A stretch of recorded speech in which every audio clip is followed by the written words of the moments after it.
Ahojte lidi, já vás tu vítám u dalšího videa a dneska to bude video neboli vlastně trošku pozvání na můj kanál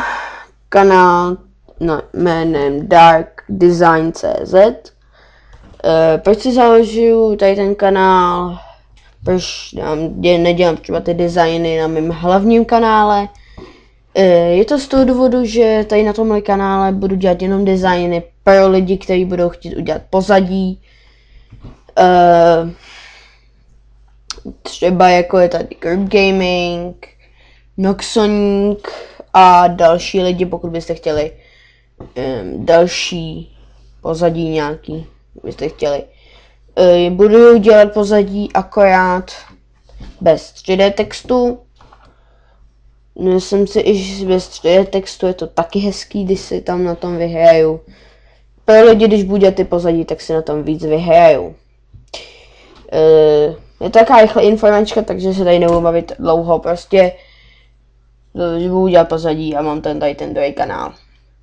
I další věc je ta, že proč vlastně jsem si udělal tady ten kanál. Doved mě k tomu človíček, nebe prostě kluk, jménem Morty Design, budete ho mít na mém kanále vpravo, tam u dalších kanálů je to Morty Design.